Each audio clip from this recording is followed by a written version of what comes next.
Assalamu alaikum, ladies and gentlemen, especially Dr. Salim Gulsab and our esteemed class fellows. This is your captain speaking, Muhammad Arif from MSPM Group B, weekend classes. One of the assignment of regarding the presentation on any risk assessment topic. You can see me outside of the window. I'm already floating with my parachute and the plane is on autopilot mode. So good luck, ladies and gentlemen. Enjoy your flight. So now I have your attention. My topic of presentation and also for the to be carried out to the write-up of Dr. Salim Gulsab assignment. It is risk assessment of climate change under agricultural perspective. And what are the key areas that we will be addressing here is apprehend, analyze, and mitigate. We apprehend, analyze, and mitigate the risks that are attached to climate change. But going to the further slide, the presentation is constructed first to generically understand what is climate change, its relation with agriculture in Pakistan and Khyber Pakhtunkhwa perspective, and what damages it has already caused and it can cause as a systematic risk. It's a global issue, so it comes under the category of systematic risk. So we will be talking about it in detail. So what is actually the climate change? Definitely, we all know that's two major areas here: the change in temperature and the shift in the rainfall pattern. So these are the two parameters which are generally taken into account here. It is mentioned as precipitation. Rainfall, precipitation, both you can use, but the change is over the decades.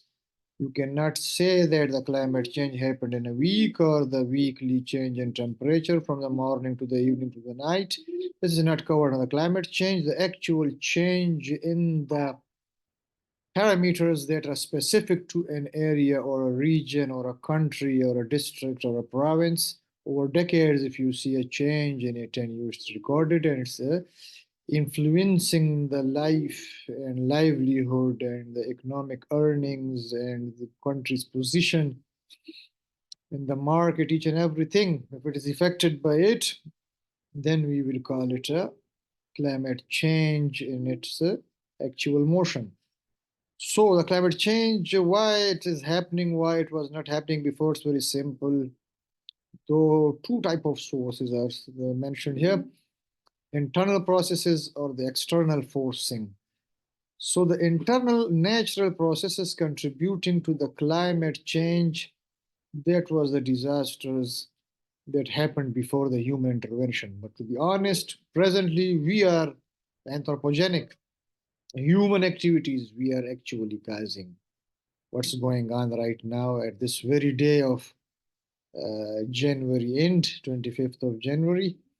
We can see the fog, we can see the smog, we can see no rainfall, and we can see the shift in the climate, the extended summer, and extreme and shortened winter.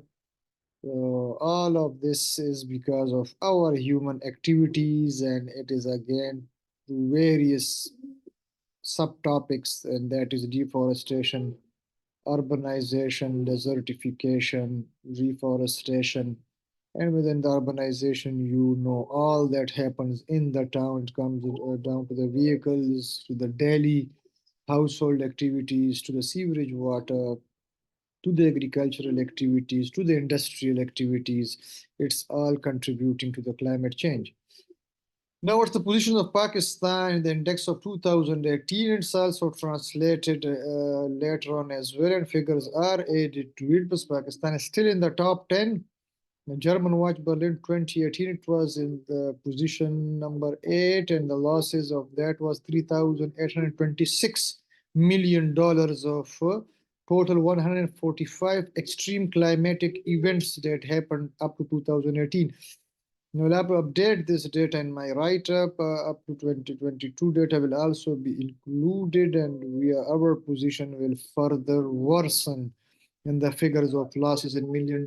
Alone in a 7 district, the recent flood of 2022, some $70 million were worth loss of agricultural livelihood and crops, and we can say the livestock damages were recorded by the Asian Development Bank as well as the FAO. So this is the situation, but Pakistan is not contributor that much to the climate change. It actually enjoys what China and India brings to us. So what they do in their industrial setup and the adversing the climate, we are the victims of it. Now, when you come to agriculture and climate change, you have to know what are the agroclimatic zones that are here in the Pakistan. So generally, there are plains that is arid, plains that are semi-arid, and submountaneous humid and mountainous humid.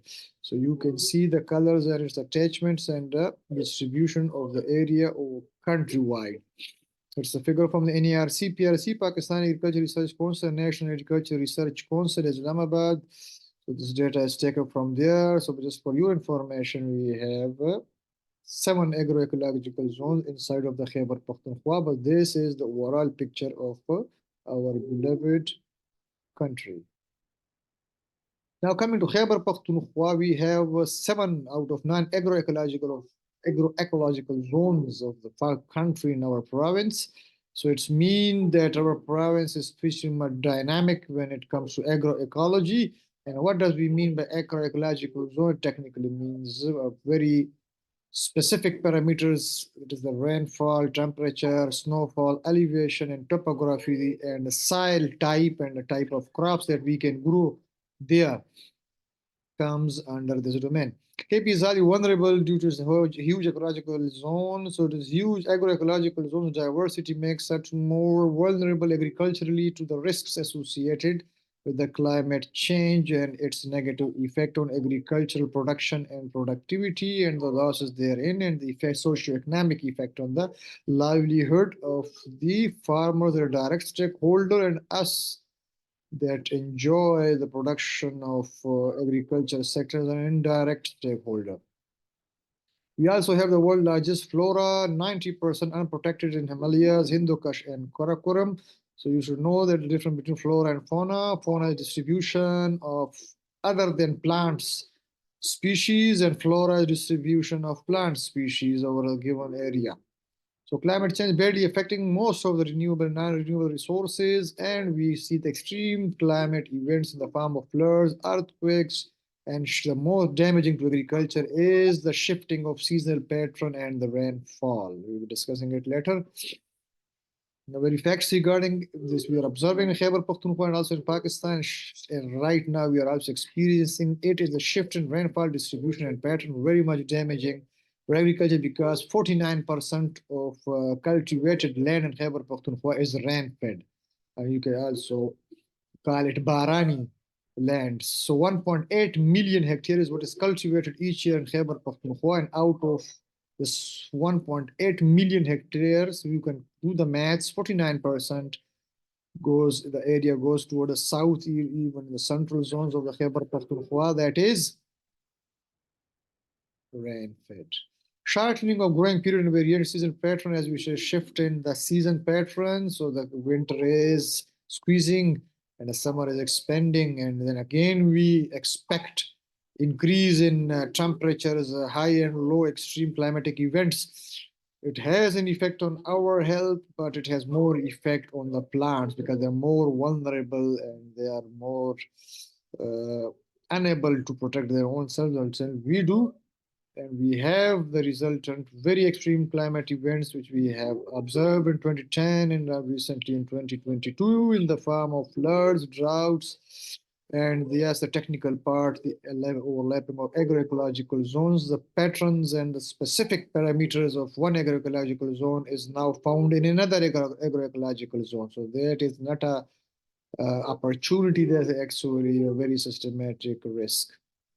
Now again, in agriculture sector, talking of it, the disease cycle of the unicellular microorganisms as well as the insects are very much prevalent now because the plants are unable to protect themselves as compared to what the plants and crops were used to regarding the normal climatic conditions like 30 to 40 years ago or even 10 years ago. But climate change is a very generic topic, cross-cutting, and has become a hot topic for the past 5 years. People are recognizing it and recording the data on it and representing research papers on it as well. And adaptation and mitigation strategies are also already underway around the world. What's the negative influence of it? Increased water requirement. Yes, if you talk about drought, we talk about floods, so it's go both way. Your unpredictable rainfall can damage your orchards, your crops, and it has damaged. It have interruptions of the growing season. Again, you will have low productivity. Food security is at the risk, and ladies and gentlemen, the coming summer season of this very 2024, you will see that what will be the price hike related to the climate change and the dry winter spell that we have. What is the impact of that? Yes, wheat is the winter crop that is cultivated in winter in the month of October, and its harvesting start from the month of May, starting from Dihan, ending or Chatral. So you will see that how much we will be depending on import this year for our very staple food crop. One of the risk of food security that climate change is already imparting right at this very moment on us, and that we will face in the coming summer, and God forbid drought is also expected in the coming summer as well. Change in prevalence of the life cycles of the insects, as I've already indicated, a technical topic.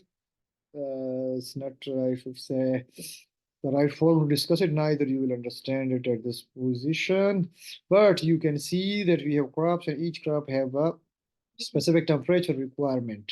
So when you vary that temperature for its growing season, or you delay, it will affect its germination and overall yield up to 15%. If it is giving you 100 kg, now it will be giving you too much less than that. 15 kg out of 100 kg, you will be losing. So it's a very easy to understand thing. The germination there, sowing date, seed rate, climatic fluctuation, everything is interlinked here. Now, interruption in existing efforts. So we are doing the efforts, but what interrupts it? Increasing the systematic risk. The disturbances has been recorded in agricultural perspective, altering the cultivation time and seed germinability percentage, force heat at crop maturity less than for the wheat. Any 2-degree rise in temperature will give you decrease in 17% of the yield which you are expecting to get. But actually, it's much worse than that, and many areas around the Khwa is recorded. Reduced number of grain and size, of course, related to lower productivity. Unpredicted loss due to hailstorm and shift. Extreme event can make this resilience word that we use for agriculture and climate change actually a misnomer. You cannot make agriculture resilient to climate change. What is the example? Unpredicted extreme event. What will you do when a hailstorm and flood come? You cannot do anything. You can just do is rehabilitation, the 4R approach. Cyclones, torrential rain, insect damage, disease outbreak. All you can do is adaptation and mitigation and rehabilitation. Now, the impact indicators, what are usually we undertake in agriculture, is massive population exposed to change in water resource stress. Yes, water table is going down. There's a drinkable water, and so we see right now because of low rain, what is the surface water situation is going down as well. To this very sudden monsoon season where it goes to up to the level of the flood. This unbalance, this is what the climate change is all about, and it's gravely affecting our lifestyle and the agriculture and the food productivity and the food security. Populations are prone to the flood when they are the river banks area. Substantial damage has already been recorded. It's happened many times in Pakistan. Khyber Pakhtunkhwa, change in the coastal wetland area, of course, who are around the river banks, the districts, but it's now beyond river banks. Cropland exposed to change in crops and crop stage suitability. We need now a different approach to reduce this risk and a different strategy we'll be discussing in the next slides. And I'll discuss the change in productivity and insect disease prevalence due to climate change. Now, the adverse impacts and risk of climate change concerning agriculture, massive people displacement, land degradation, you will be have depletion, erosion, and loss of biodiversity. Thus, the flood and the extreme climatic events address them all collectively. So we are experiencing the degradation of the cultivable land and even an uncultivable land that is a candidate to be included in the cultivation. In the future, weather-related disasters are there, particularly flood, drought, cyclones, drop in rise in temperature, wage cropping pattern fluctuation, and also when you come to the livestock sector, they are decreasing their production of milk and meat. They are also becoming more vulnerable to the changing climate, inducing various diseases. It has a multidimensional issue which needs coordination of different sectors. How this risk can be mitigated, what strategies could be developed, as said in the beginning, it's a cross-cutting issue. Different departments will come together, the academia as well as the government, provincial, federal. We have already formulated the climate change policy of Pakistan in 2021, a climate change policy of the Khyber Pakhtunkhwa in 2022. If anybody is interested, we can provide them with that.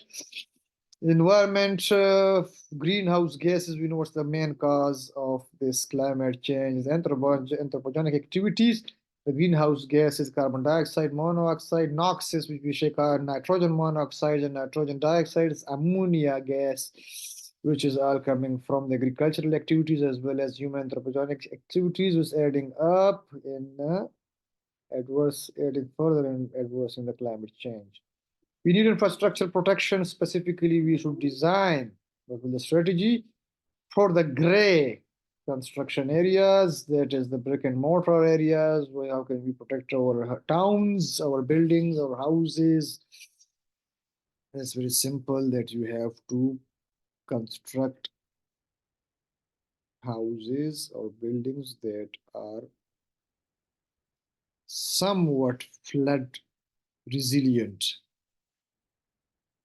You can raise them up, you can reinforce the structures to withstand the flood pressure.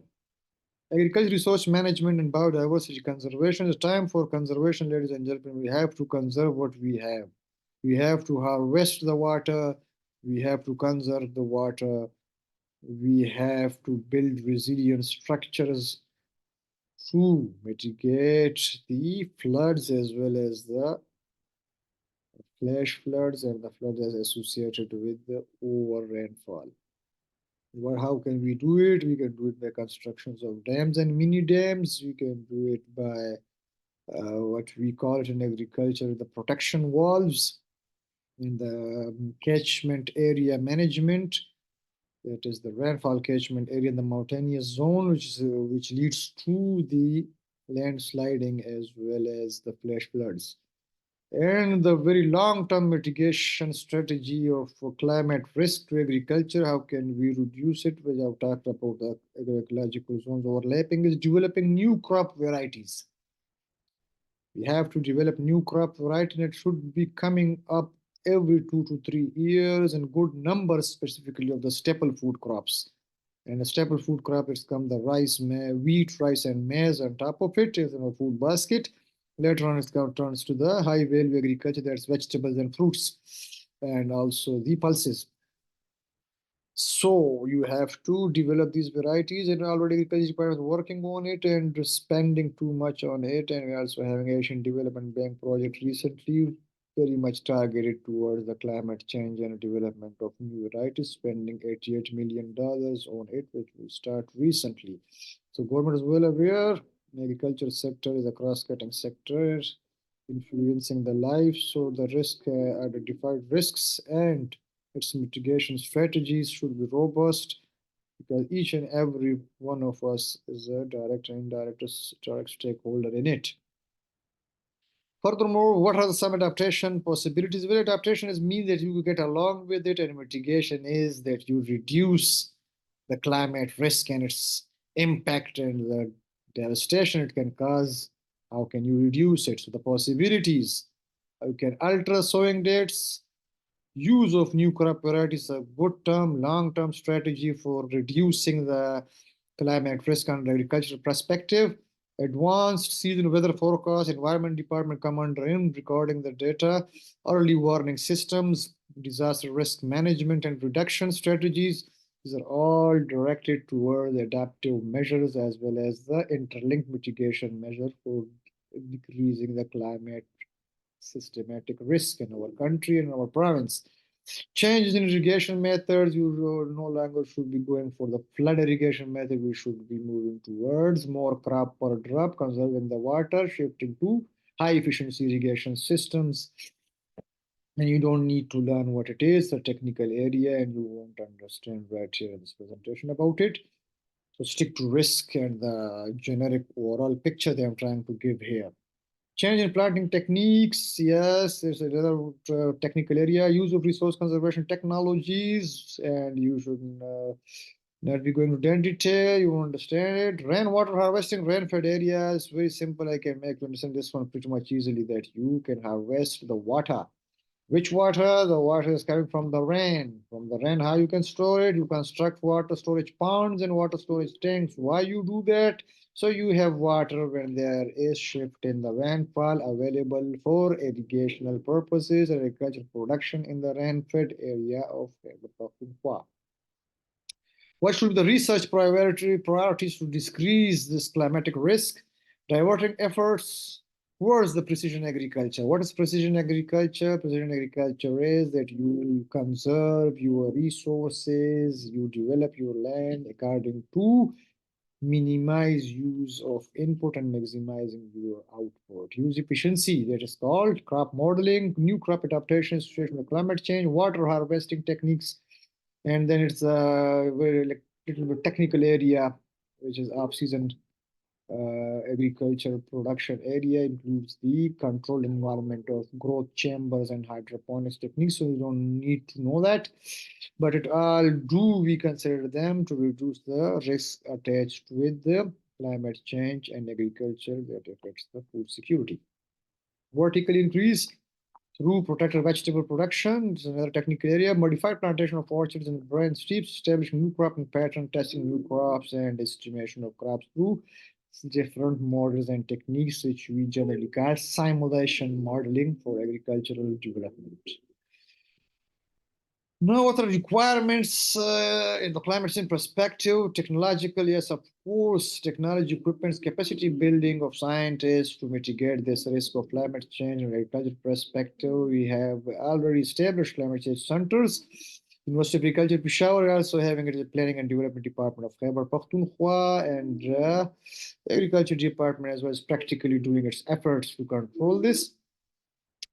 So the projects, we have different projects starting from 2017-18 in the development program till date, 2023-24, in the coming 5 years. The heart area is the climate change and how to control its risk.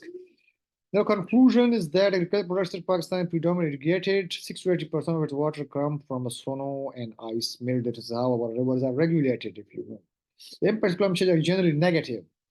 Little bit positivity can an opportunity it offers, like multi-cropping pattern, the areas where the rise in temperature is welcoming multiple cropping pattern than the monocropping pattern. Specific example is of Chatral.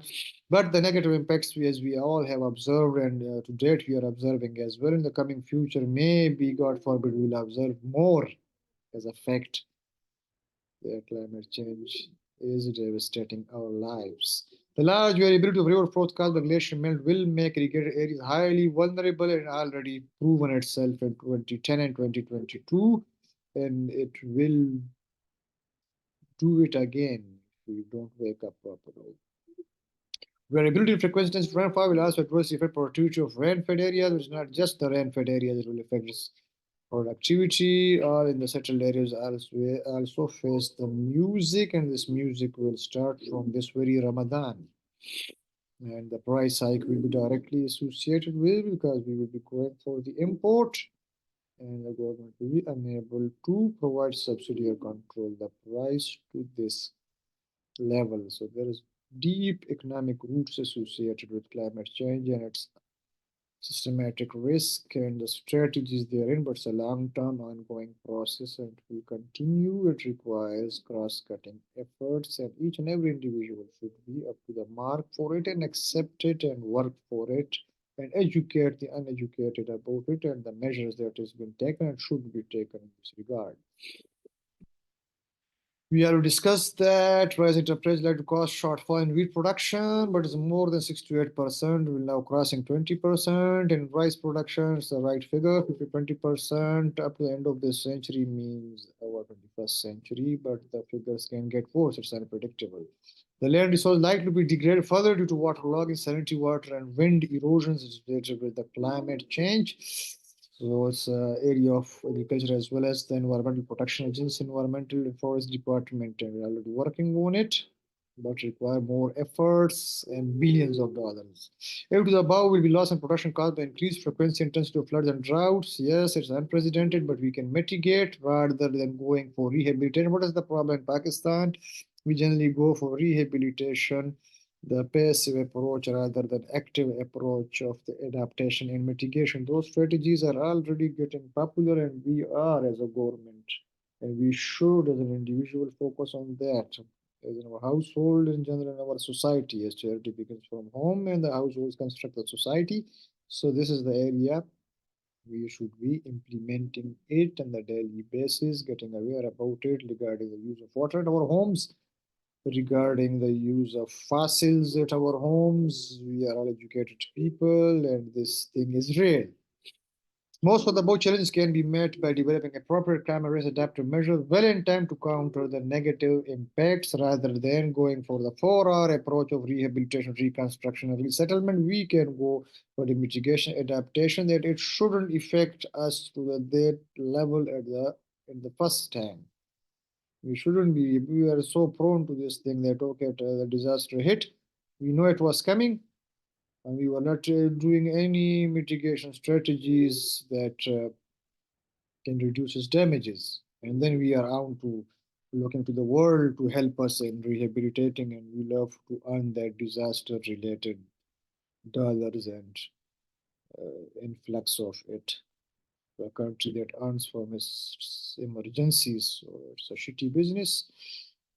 So thank you, ladies and gentlemen. If there are any questions, keep it to yourself, as I will not be taking any questions. Study yourself. You are not children anymore. You are my students. You are mature.